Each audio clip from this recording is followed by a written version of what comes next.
بسم اللہ الرحمن الرحیم۔ ایک کے بعد ایک دلخراش پریشان کر دینے والے واقعات کا سلسلہ جاری ہے۔ یہ ہیں محمد بن سلمان، جو اس وقت سعودی عرب کے ولی عہد ہیں، اس سرزمین کے ولی عہد جہاں پر قدم رکھنے کا خیال بھی دل میں آتا ہے تو عقیدت و محبت انسان کو چاروں طرف سے گھیر لیتی ہے۔ جمعے کے مبارک دن میں جزیرۃ العرب کی حرمت کو پامال کیا جاتا رہا۔ سوئمنگ سوٹس کی نمائش کی گئی۔ لباس کے نام پر چند کپڑے لپیٹے برہنہ عورتیں بے شرمی کی مثال بن کر تماشائیوں کے سامنے واک کرتی رہیں۔ اس حیاسوز بے لباسی اور اسلامی اقدار کے جنازے کو دنیا کے سامنے فخر کے ساتھ پیش کرنے والے یہی محمد بن سلمان تھے۔ اسلام کے مرکز و محور کی اس شدید ترین بے توقیری کو محمد بن سلمان کے ویژن 2030 کا اہم حصہ مانا گیا اور اسے پروجیکٹ ریڈ سی سے متعلق کہا گیا۔ اسی ویژن 2030 کے تحت آج سرزمین مقدس کے مختلف علاقوں میں شراب خانے موجود ہیں، کیسینوز کھولے گئے ہیں، مردوں اور عورتوں کو مکسڈ گیدرنگ کی حکومت کی جانب سے اجازت دی گئی ہے،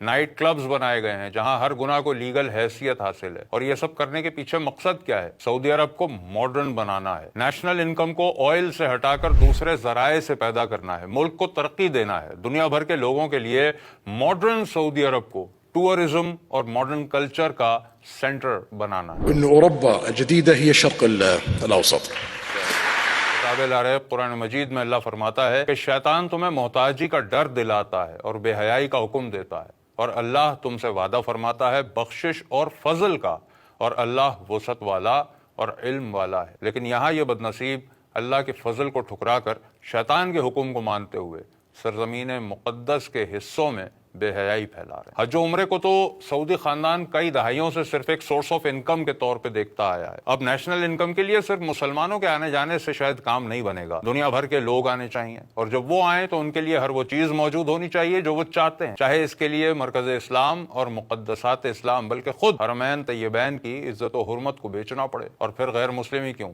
جب شراب و شباب سے ہی آمدنی ہونی ہے تو مسلمانوں کو بھی یہ سب بیچا جائے، اصل چیز تو کمائی ہے۔ فرانس سمیت ساری دنیا کی نیوز میں شرم و حیا کے اس قتل اور مقدس سرزمین کی بدترین توہین کو ہسٹورک یعنی تاریخی موقع قرار دیا گیا ہے۔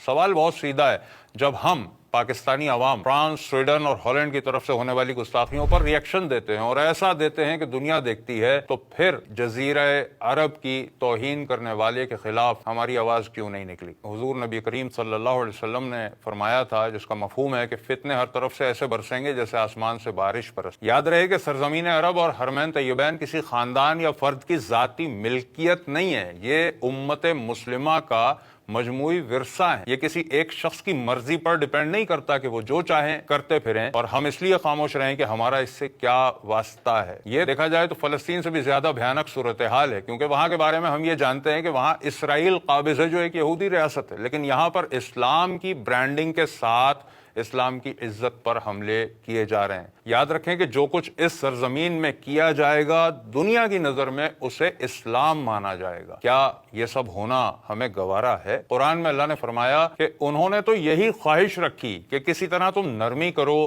تو وہ بھی نرم پڑ جائیں، اور یہاں پر شیطان کے کچھ پیروکار نرم پڑتے ہی چلے جا رہے ہیں۔ اس بے شرمی پر سب خاموش، دل میں اللہ کا ڈر ہی پیدا نہیں ہوتا۔ اور اب اصل سوال تو علماء سے، ہر مسلک کے وہ عالم جن کے پیچھے چلنے والوں کی تعداد لاکھوں اور کروڑوں میں ہے، اور ان میں بھی سب سے پہلے وہ جو خود کو اہل حدیث کہلواتے، جو سعودی عرب کے سب سے زیادہ نزدیک رہے ہیں، وہاں سے پیسہ لے کر اپنے مدارس مساجد بناتے رہے ہیں، ان کی غیرت نے یہ سب کچھ کیسے گوارا کیا؟ مسلک اہل حدیث سے سوال کرنا جینوئنلی اس لیے بھی بنتا ہے کیونکہ وہ سعودی عرب کے دین کو دنیا کے سامنے مثال بنا کر پیش کرتے رہے ہیں، تو اب سعودی عرب کی جو شکل سامنے آ رہی ہے اس پر خاموش رہنا نہیں بنتا۔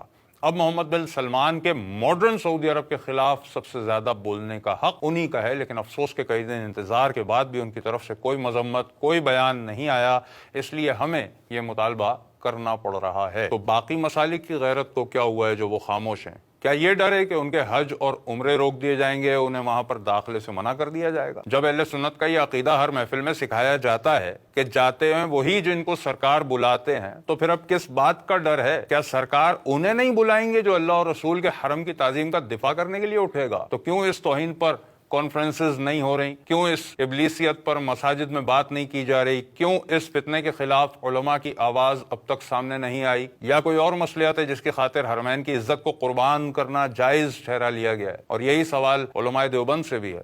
خالص اللہ کے دین کی بات کرنے والے اللہ اور رسول کے گھر کی اس پامالی پر چپ کیوں ہیں؟ جواب دیا جائے کہ کیا ننگی عورتیں، چلتے ہوئے شراب خانے، قمار بازی کے اڈے اور ماڈرن ازم اسلام کے مرکز کی نئی پہچان بننے والی ہے؟ کیا ہم اپنی اولادوں کو اس سرزمین کی روحانیت دکھا پائیں گے جس نے ہمیشہ کافروں کو مسلمان کیا ہے؟ یا پھر محمد بن سلمان اور سعودی خاندان ہمارے دینی مرکز کی شناخت چھین کر اسے ماڈرن ٹورزم کے لیے ایک ایسی سائٹ بنا دیں گے جہاں جانے والا بجائے گناہوں سے پاک ہو کر لوٹنے کے اللہ کے عذاب کا مزید حقدار ہو کر لوٹے گا؟ جواب چاہیے۔